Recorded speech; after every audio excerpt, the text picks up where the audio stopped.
But for me, I got to the point, I was just so sick of life in New Jersey. And like, and everything was fine. I was making good money. My credit was good. I had a beautiful apartment. But all of the things people do, it's just, and I still think this, it's all so stupid and pointless.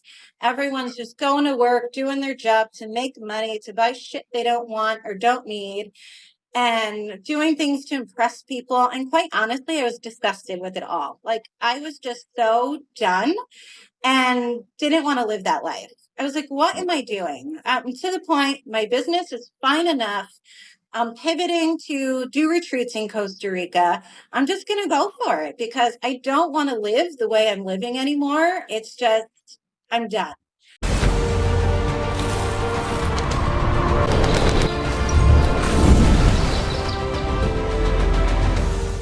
Hello and welcome to the Ronin Mindset Podcast. My name is Steve Didier, and this is the podcast for you if you are considering becoming a digital nomad, becoming a global citizen, or expatriating out of the US, Canada, or the Western countries, and finding out what the world has to offer. So if that's something that's on your mind, make sure you hit that follow button, like, subscribe. And today's guest is a very recent digital nomad. She just started this lifestyle, so she's going to have a lot of things to offer from very, very recent memory. Because in September of 2003, Heather Wyatt sold all of her belongings in New Jersey and decided to move to Costa Rica, which began her fully nomadic lifestyle. And she found a way to make creating experiences for people a career. So, Heather Wyatt, welcome to the show. Thank you. I am really super excited to have you on because the switch that you made to this lifestyle was very recent, September 2023. It's just over a year ago. I corrected you and was going to say, no, it was 4, but no, it really was 3. So while it's super recent, it feels like it's a lot longer because you're right. It's only been a little more than a year. Yeah, time and we're in flies. 2025. Yes, it truly does fly. Yeah, can you imagine we're in 2025 already? That blows my mind. I know. I don't get it. So now, obviously, you're a digital nomad. I want to get into what you're doing for, the career with the events and all that kind of stuff. But I really am interested in, what you did before and what led you to actually make that decision to switch from a regular life to more of a fully nomadic lifestyle. So before all of this, my previous life is what I call it. I was actually in the restaurant industry and bar industry, and I was a bartender and server forever. I was one of those people that always felt I needed a grown-up job. But then I look at the people who I thought had grown-up jobs, and I was making more money than them. And when you're an adult, you can't go back and take an entry level job, or I was not willing to do such a thing. It's tough. Yeah, when you're used to making a certain amount of money, granted, the lifestyle isn't amazing. I didn't have a life, with what I was doing, but I got used to it. So for me, that was a choice I made.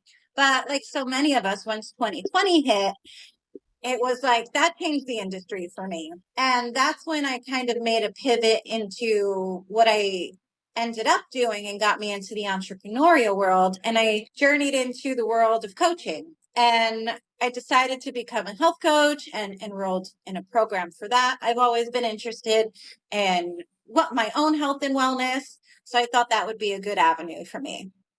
So what that ended up doing was getting my foot in the door into the entrepreneurial space. And from there, I ended up pivoting into what is now experiences with retreats and events, and we include wellness in them.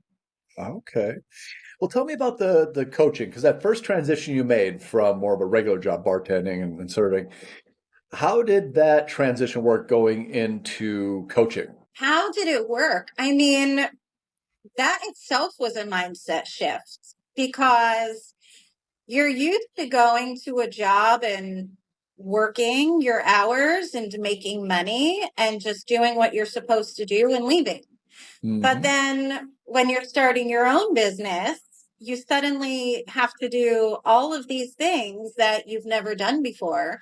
So you have to get really used to being uncomfortable because while I thought I was just learning the coaching skills, like I knew all the wellness stuff and basics just from my own life. But Right. now I had to learn the business side of things and what it means to have your own business. So now I'm not only learning coaching, I have to learn how to do my own schedule, have to schedule how to schedule other people, how to do contracts, how to take payments, how to do marketing and social media and emails and like literally everything, and keep track of my books and all of the things. And Yeah. there isn't that immediate reward of a paycheck many times. It's Right. not clock in, clock out, collect your check.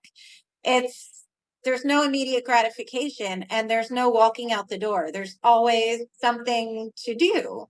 And Exactly. because you're wearing all the hats, I'm not good at all of those things. I can get a lot of them done. And that's where some of that mindset comes in, where you have to learn what you can delegate to others once you have the opportunity to do so, to take some of those things off of your plate. But that's the 100%. thing. No immediate gratification. It's a long game and you're never done. Right. How did you, obviously you didn't have like a book of business or anything. So how did you go about finding your clients for the coaching business? Because that's a huge aspect of being, Yeah. an entrepreneur, is finding the business. How did you go about finding the clients for your coaching business? I did a ton of networking and putting myself in new groups, new places, meeting new people. And luckily, this was after 2020. So a lot of it was done online. So I lived on the computer. I did some in person things, but for me, I got more benefit of being online at the time. I can get more done in a shorter amount of time. I did a lot of one-on-one calls. My schedule was filled every single week with calls with everybody, networking, meeting new people, getting into different groups, just different events, just meeting all of the people I can, Right. and putting myself out there on social media, which was really tough. And I still really don't like doing it. And if I did not have a business, I wouldn't do it. But it's part of it. And that's one of the things they don't tell you about coaching too, is how much putting yourself out there it takes. And that itself, you need to build a certain skill set, not only for the content you're putting out there, but also I'm an introvert. So I'm talking to more people in a day than I want to be quite honest. It's draining, isn't it? It is. For me, it is. It really is. Well, I'm a weird one because I think naturally I'm pretty introverted. I trained myself to become the extrovert, to become whatever I needed to be in any given situation.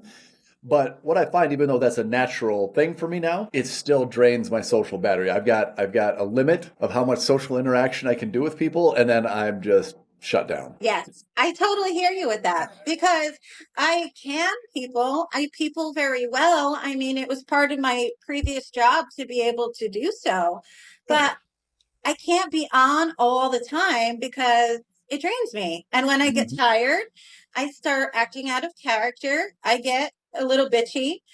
Are we allowed to say language Yeah, here?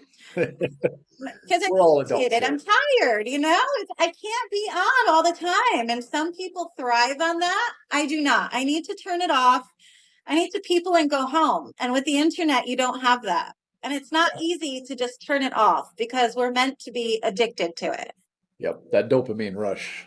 Yeah. And it's always there. Like you were saying, you're not a big phone person, but it's always there. I live by my phone. It's always telling me to do something. My phone is my boss. Yeah, Um, no, our phone runs our life, but it's just, it's, I try and stay off of it, especially if I have work to do. My phone is not in the room. If I have work to do, that I'm doing on my computer, my phone is in the bedroom or some other place, not because it's always begging for your attention. yes, And it's not healthy. I hate it, to be honest. If I I didn't, agree. I would be on social media almost never, I think, if I didn't have to be. I agree. I agree. There's just too many places also. And you don't have to be on all the places. I am in all the places. So That's there's that's always, taxing in and of itself. it is. It is, and there's all these conversations happening. I just had a friend respond to me on one of the platforms. She's like, I knew I saw this message somewhere, but I couldn't remember where. Because even her and I have all these messages going on in different places, and they're all different conversations. Yep. Yep. Yeah, it can get very tiring, that's for sure. So when did you switch from the coaching to more the events, which is what you're doing now? I pivoted not too long after. When I had the coaching business, I had this idea to do this event. And I was living in this beautiful apartment building, and I got together with, well, I was at an event and the event planner for the building was there, and I was telling her about some of the work I'm doing. She's like, "Oh, why don't you put together an event for us for the building?" And I was like, "Oh, actually that sounds really good," because I was toying around with that kind of idea. So this was a trial event. I came up with all of these ideas, all of these things I was going to do. And the day of, 75% of what I wanted to do went wrong. But when you do an event, the show must go on. You make it Yep. happen. But the way that day ended up turning out by everything going wrong is the day we now do our events every single time. So that formula is what stuck around, and it's the way we do every single event that we do now. Okay. Yeah, you don't learn from successes. You learn from issues, challenges, and failures. So that sounds like it was a wonderful learning event. Yeah, for sure. It was stressful in the moment, but that's one of those things that you learn also when you have your own business. Nothing ever goes as planned, and you have to remain in the flow and roll with the punches. You have to. You have to. So what kind of events are you doing now? Like, what is your business comprised of now? So we do those small events that I just mentioned seasonally. We're doing around in New Jersey in January right now. We do those for luxury residential buildings. It's a wellness party, so they go over really well in January because everyone's recommitted to their health. But Resolutions. yes, resolutions. But once I decided to go into the digital nomad life and move, that's when I decided the full-time thing we're going to do is retreats. So overall, under our entire umbrella, we're doing experiences for people. And whether it's the small event that we do in January or it's the big retreats we do in Costa Rica, anytime, the essence is still the same. We want to bring people these experiences, whether it's 2 hours long or a week long. And that's just the essence of what my business is just getting people out of this, just the yucky stuckness of everyday life and having these magical experiences that we all desperately need. That's amazing. What would a typical experience be like in Costa Rica for a client or a customer So or a typical. guest? So they're all definitely custom depending on what the people want. But overall, because you're going to Costa Rica, there are some unique factors. So I don't know if you've been to Costa Rica. I have not. It is very high on my list. I might actually make it there this year. I don't know. We're going to see how things plan out. My travel plans are all up in the air for right now. I'm trying to get an idea of what's next and how it's going to unfold. But yeah, I don't have anything concrete right now. I know what that's like. Yeah.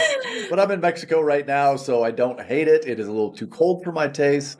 But yeah, I'm more than likely heading back to Southeast Asia, but there might be a stop off in like Central and South America, like Costa Rica, Panama, Colombia, something like that. So you mentioned it's cold there. So it's definitely not cold in Costa Rica. Costa Rica has very biodiverse climates. Mm. So when I'm helping people plan a retreat, that's something they should consider. Do they want to be in the mountains where it is a little cooler?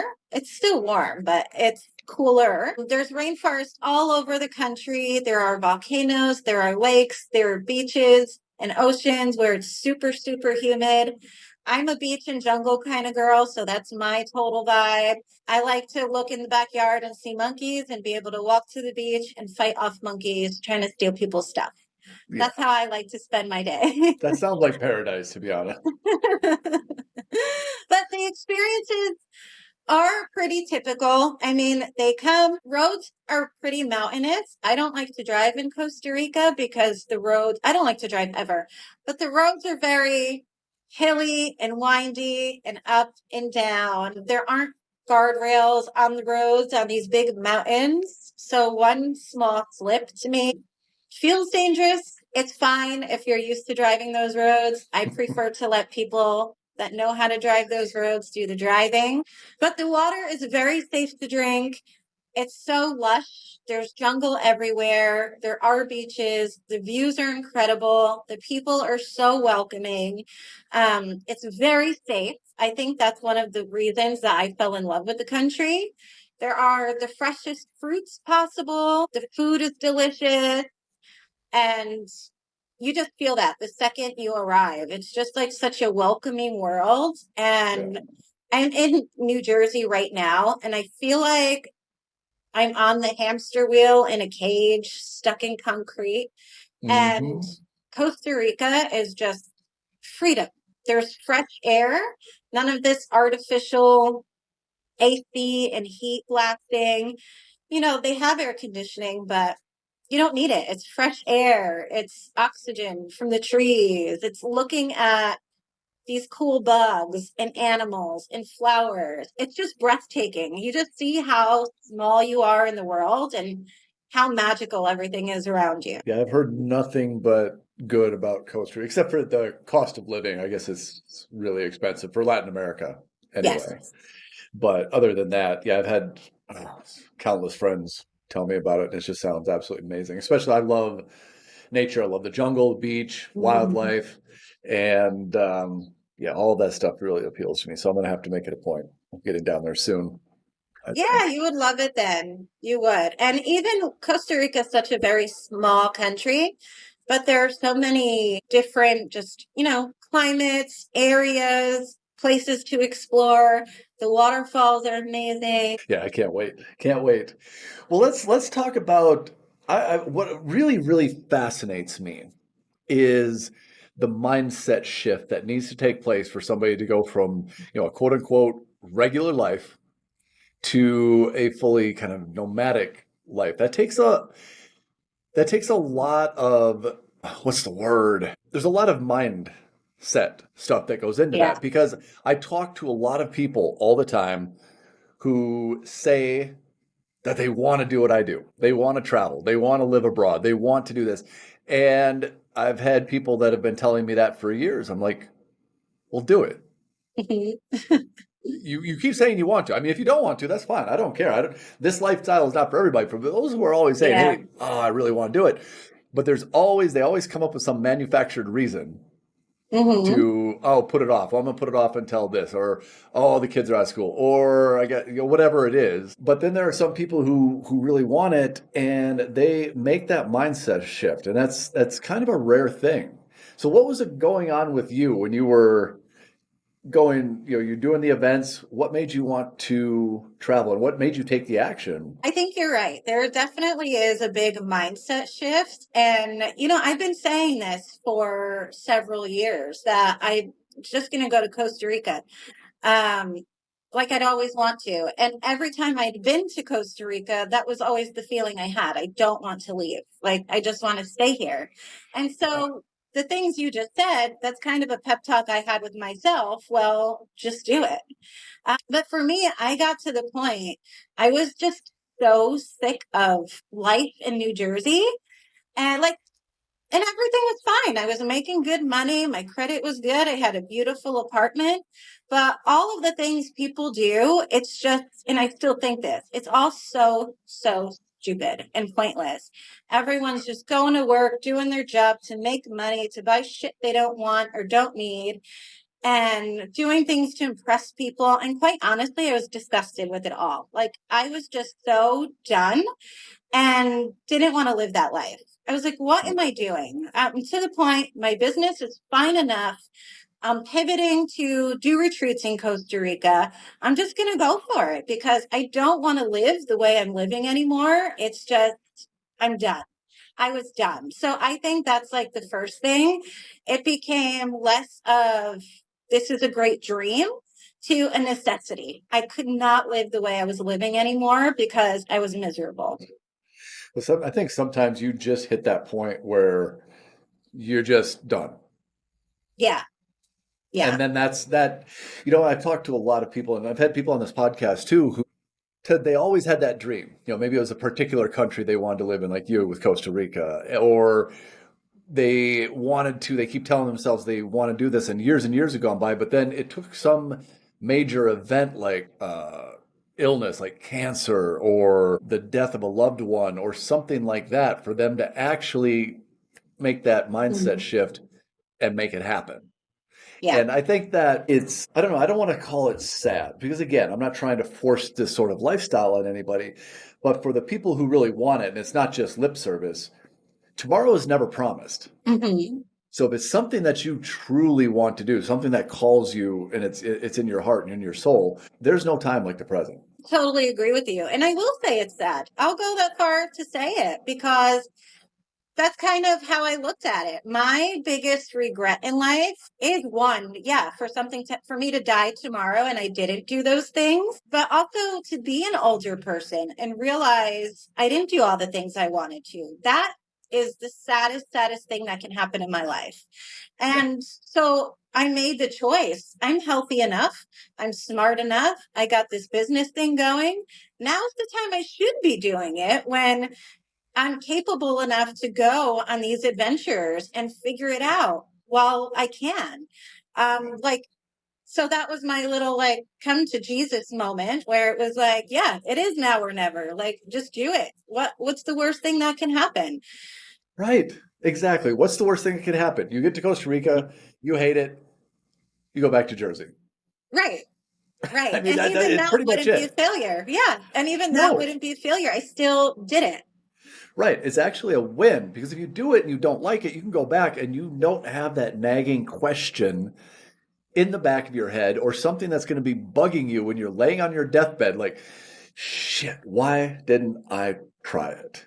Yeah. That's the scariest thing in life for me. And, I had a guest on a couple of weeks ago, and she actually broke down crying when she was talking about it because she had been a digital nomad since she was 19, like 20 some years. Wow.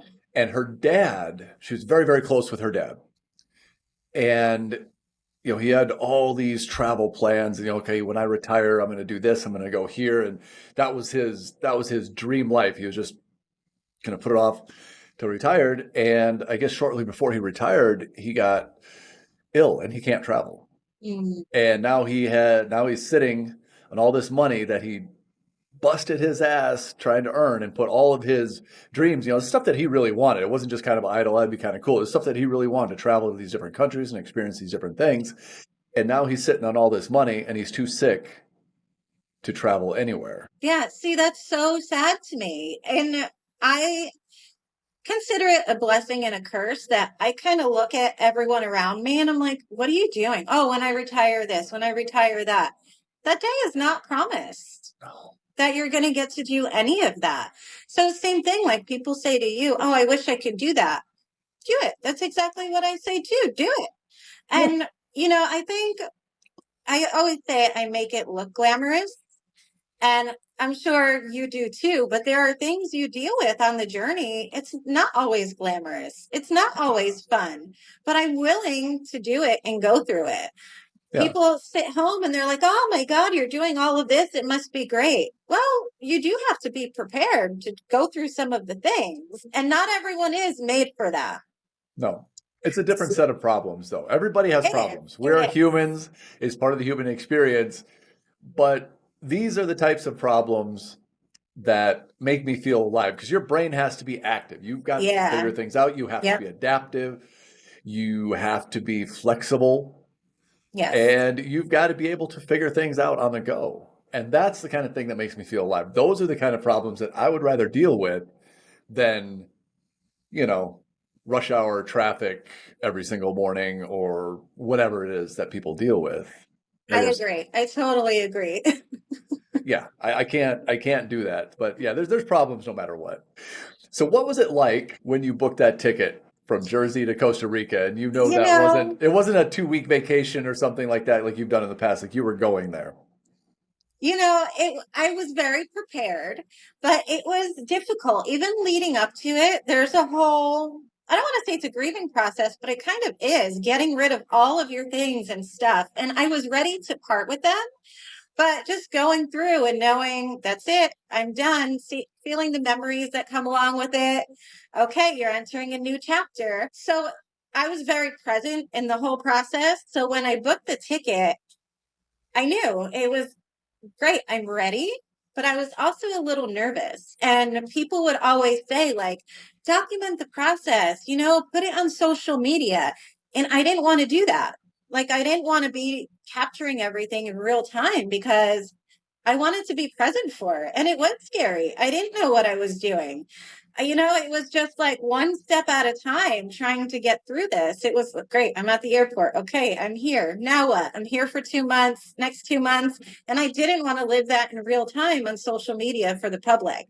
This Yeah. was, there's very much a personal journey that goes along with this. So I was very much deep into it and present for all of it.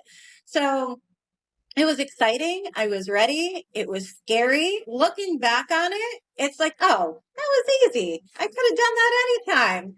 But in the moment, it did feel like a very big deal, leaving behind your old life and recognizing things were going to change. I had some people upset with me. They didn't understand what I was doing. I had some people that were just like, okay, bye.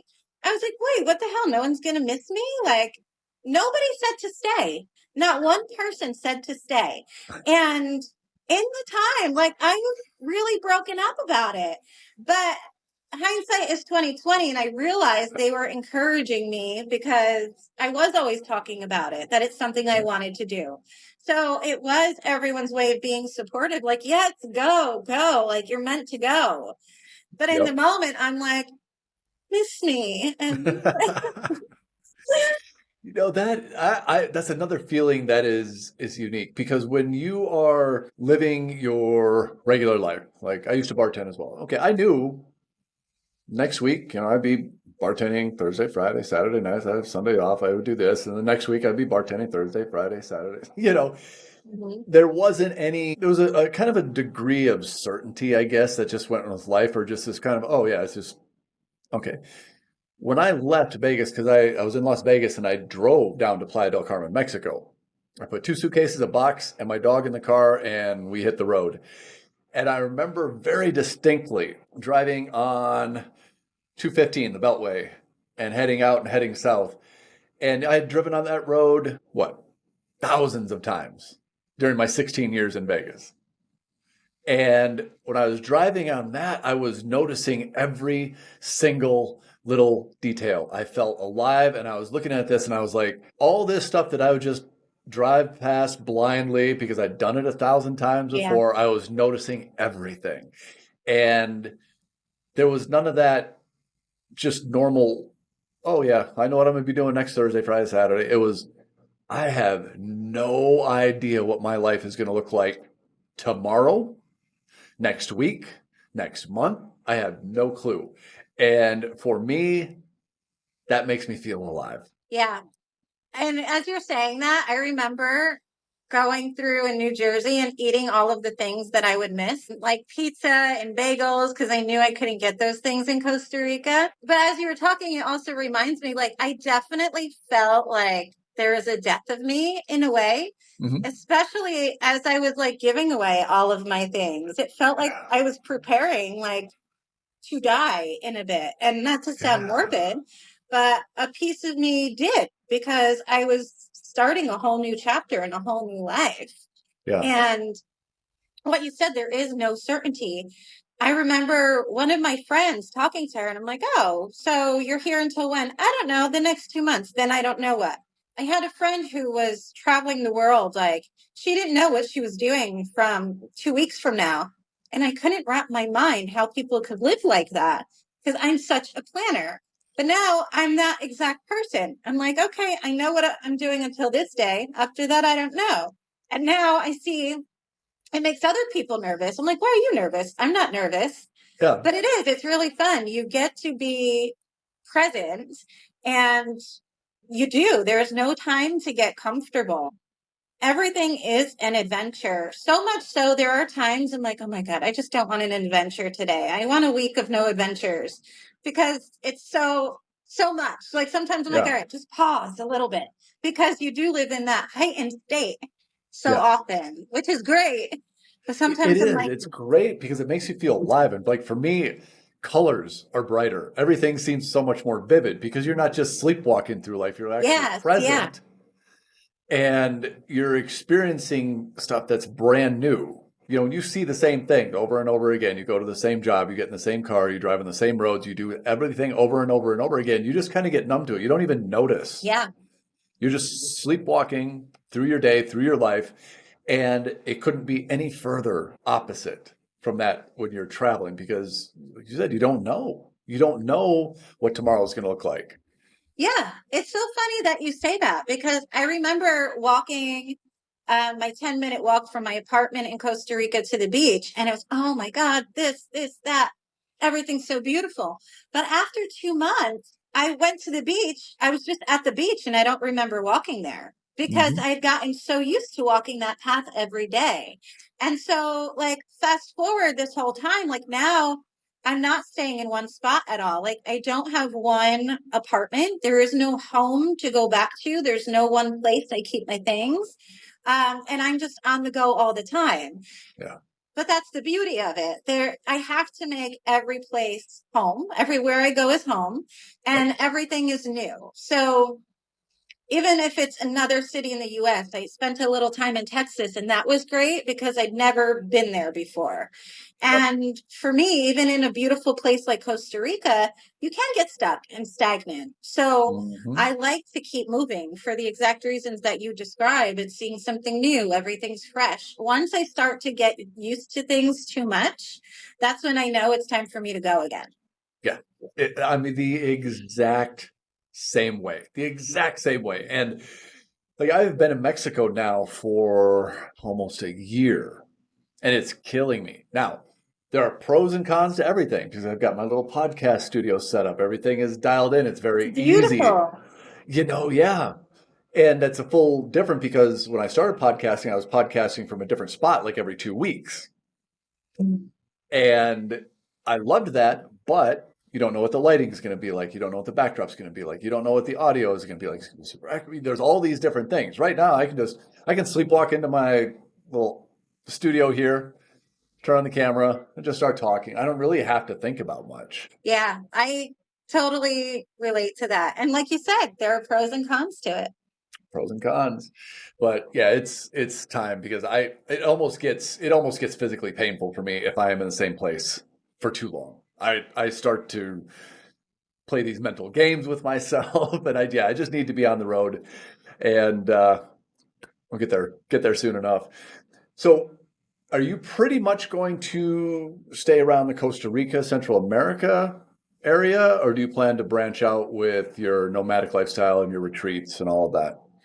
So that's a great question. I love, love, love Costa Rica. I'm excited to go back soon, but there are different places I want to see in Costa Rica. However, with that said, there are so many beautiful places in this world.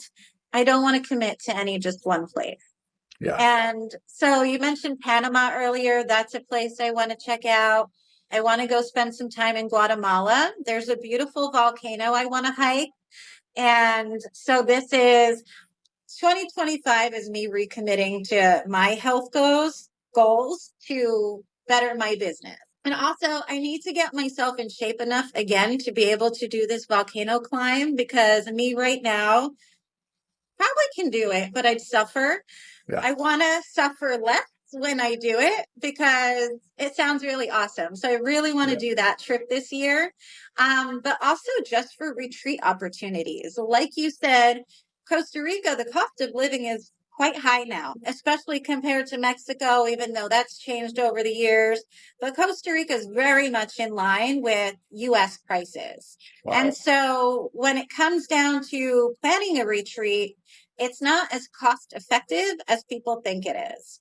Right. And so I would like to give people other options if they need them, because there are other beautiful places in the world. And I just want to see different places. Eventually down the line, right now, I think I'm in that area. I do want to see Thailand. I do want to go eat pasta in Italy. I want to see Greece. I just want to see everything. Yeah. Yeah, exactly. I just want to see everything.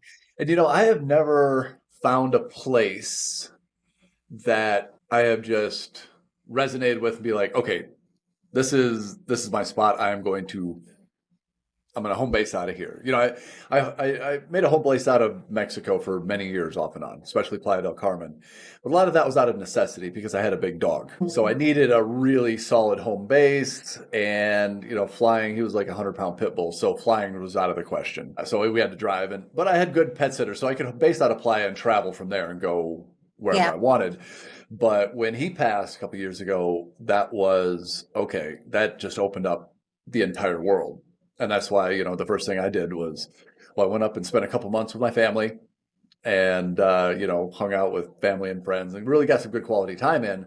But then I was off I went Europe, I went Spain, and then UAE, and then Southeast Asia, and absolutely fell in love with Southeast Asia. Absolutely. So I'm pretty sure that my spot is going to be somewhere around there, but there are so many spots there that I haven't even scratched the surface. So, no place has spoke to me and been like, this is your spot. But I am perfectly comfortable to keep traveling until I find that spot.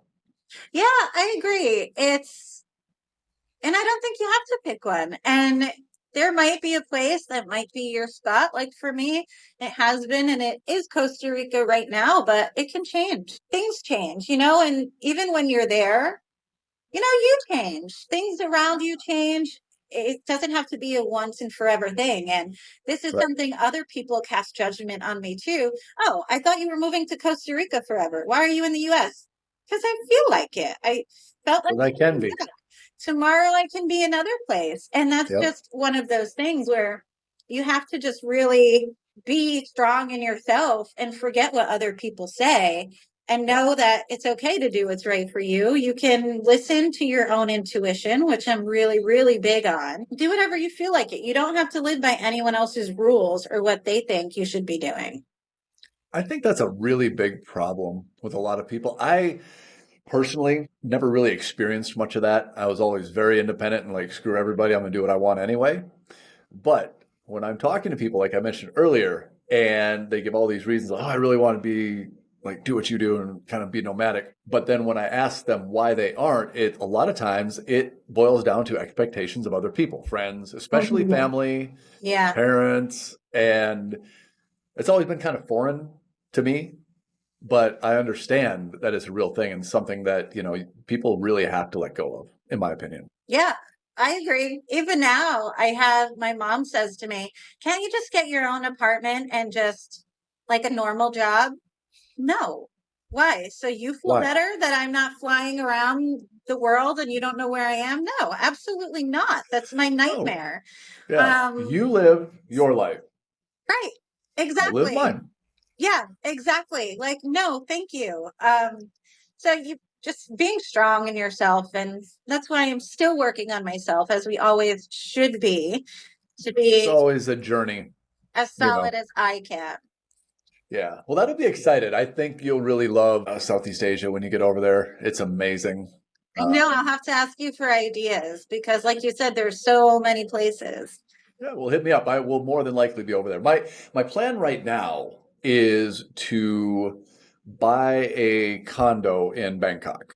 I'm looking at some, and but that's not because I do love Bangkok. That city has an energy that is unmatched. I've never felt anything like it before. I Like do what? love it. It's just this chaotic, frenetic energy. It's addictive.